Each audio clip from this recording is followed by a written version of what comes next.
Hi, and welcome to Hanaz Writers Podcast. My name's Charlotte, and I work as a Year 2 teacher in a primary school in London. If you haven't heard any podcasts from Hanaz Writers before, then have a listen on their YouTube and Spotify channels. You can search for them on both websites, and you can start listening to the podcasts that they have available. During May, there is an annual event in the UK called National Share a Story Month. And this month is a time to celebrate storytelling and promote reading to children. It's a time when you can share your favourite stories with friends and family, along with sharing your own story that you write with others. It is used in libraries, schools, and bookstores, and it's to help children get into reading and storytelling. And on the World Book Day website, they support the National Share a Story Month, which was organised by the Federation of Children's Books Groups. And they say that sharing stories with children for about 10 minutes a day is beneficial, and it helps to boost children's creativity and imagination. It also helps to create readers for life, and it helps to increase the children's self-esteem, and also helps to support the parents as well, not just the children, because sharing a story and reading with your child can help you boost your well-being and help you to support your child as well with your reading and writing and learning. Our libraries and schools do support the children with their reading and reading all the time. And schools are constantly encouraging children to read, whether it be novels, short stories, even picture books. I know with my Year 2 children, they love the Dogman books and comics, Catboy, I think as well, by David Pilkey.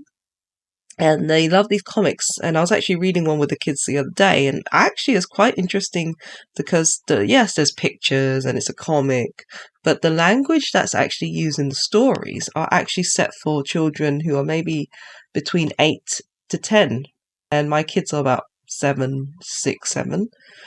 So it's quite an interesting read when you actually go through the comic books, and it seems like a funny thing, oh, it's just a comic. But David Pilkey has actually he's made it fun for the kids to read it because it's got pictures, it's a funny story, it's a comic as well, and it's about a dog and a man who become fused together to become a superhero, and then they go around fighting crime and saving the day. But the language that he actually uses for the characters and the writing itself is actually very clever.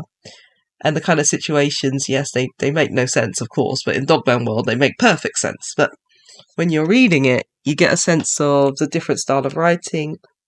You get a sense of the different way that stories can be told. And I actually quite like those stories. They're quite nice to read with the kids, and the kids enjoy them. And yeah, if it's making the kids enjoy reading and enjoy, wanting to do or wanting to read these kind of things, and then it encourages them to be creative, encourages them to want to do their own style of writing. Maybe kids these days will go into comic book writing in the future, and following David Pilkey's way, they'll create their own comic book stories and superheroes and just have fun with reading and writing. As I mentioned earlier on, libraries are also helping children with this National Share a Story Month. And they have their own reading clubs and reading groups for families to go to during the day. This is to help encourage people to read as well. Parents especially, because they can take their little ones who are maybe 3 or below 3 to the library, and they can have that support with the librarians, and they can read and just see what's out there. They don't have to read things themselves. They can listen to other people reading. They can do a story time, and it's just fun. And they can learn different fairy tales, different stories, and read different types of books. Libraries are also quite good at getting special authors and writers to visit them. And then they hold special story session groups for families to come and listen to their authors reading their books. During the summer as well, during the summer holidays when kids are on holiday, libraries are good at holding really good reading competitions, and they get children to read maybe a certain amount of books for the summer, or style of books, or they maybe have a book that's on a theme, and they get the children to read them and then write reviews on each of the books that they've read. And I remember in the past they used to get children to read maybe up to 10 books. If they read 10 books, then they get a little stamp on a card or a thing, a certificate, and then they get a certificate at the end of the year, of the summer, sorry. So towards the end of August, or they get a medal, or they get a little reward for reading those books. Maybe they get some bookmarks, some notebooks, coloring pens and pencils. And it's just a nice incentive and a nice way to get children into reading, especially during the summer, which is quite difficult to do. Some classic stories that children can read during the summer, we've got June, July, and August during these months, are The Tiger Who Came to Tea. That's always a good favourite story for people to read, especially with their children. Matilda by Roald Dahl. Of course, it's for the older kids, but it is still a good story. Charlie and the Chocolate Factory by Roald Dahl. That's another good story. This one I'm not quite sure. Nabil Steals a Penguin, and that's by Nishani Reed and Janissa Bianda. So yeah, I think that one is sounds like a fun story to read. Beatrix Potter stories, The Tale of Two Bad Mice, Peter Rabbit, of course, her favourite book. We've got Just William by Richmond Crompton, and for the older readers, The Lion, the Witch, and the Wardrobe by C.S. Lewis. Now, these aren't books that you have to read, but they're recommended by by others as the most famous style of books that people can read, and also they give you a nice variety. It depends on what kind of readers you have. I mean, if again children enjoy comic book style reading, and then read Dave Pilkey's Dogman books or Catboy books, or find their own different author for graphic style novels, because there's so many out there. If they enjoy kids books and they're not at that age where they can read chapter books yet, I mean like Roald Dahl books, then read Nabil Steals a Penguin, maybe Just William, or have a look around for the kids' stories books, because there's just so many. When you go into the library or a bookstore, you literally just walk into the children's section, and it's just overwhelming the amount of books that are available. For the teenagers who are between 10 and 18, definitely give them chapter books. Roald Dahl is great to read. Beatrix Potter is good to read. C.S. Lewis is amazing, but again, it is quite old style writing, so it just depends on who you're pitching the stories to. But there's lots of young adult novels out there. There's YA section. So if you go into the teenager section with your kid, you can have a look.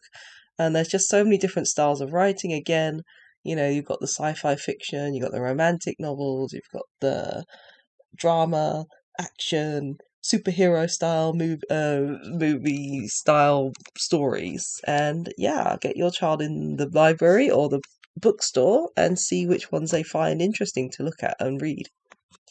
There are also many, many other stories, of course. You don't have to just pick from this list. Again, choose your own favourite story, read it, and share it with others. Once you've read a story, write a little review about it. Get the word out there, especially if you really liked something. Share the story, share your review with others. And this is just a nice way to get people involved. So this year for 2025, the theme of this National Share a Story Month is for saving the world, one book at a time. And the themes for each year is given to children as a guide to help support them into reading a style of book or a kind of book or a book with a theme. And this year for 2025 in May, the theme is saving the world, one book at a time.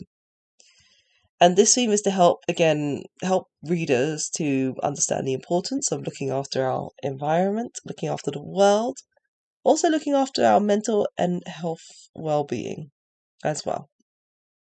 Now, on the Federation of Children's Book Group's website, they have created a book list as well for this theme. So you can, again, go onto the website, pick up a book, find a book that they have that you could read to share. The Federation is basically a national voluntary self-funded organisation, and their main aim is to help promote enjoyment and reading and an interest in reading for children and adults everywhere. And it's just a nice way for them to give you that support. So if you're looking for what kind of books to read, have a look at their website, the Federation of Children's Books Groups. Go on it and have a look at the different books that you could read that are available, and help your child to pick something about looking after the world and find a book about it. Some of the books that they have on their list that are available for children, um, these ones are like kind of picture books for the little ones, maybe between 5 and 7 or 5 and 8, if they're that inclined to still read picture books at 8 years old. And they're quite nice ones actually. So we've got books called Clean Up. And this one is by Dapo Adeola and illustrated by Nathan Bryan. There's a book called Fly, Butterfly, Fly, and that's by Dom Conlon and illustrated by Anastasia Isleso. I hope I get the names right. This is a nice story, The Secret Sky Garden, and this is one that we actually read in school last year. And this is by Linda Sarah and illustrated by Fiona Lumbers. So our school decided to read this story as a whole school collective. So every year group read The Secret Sky Garden.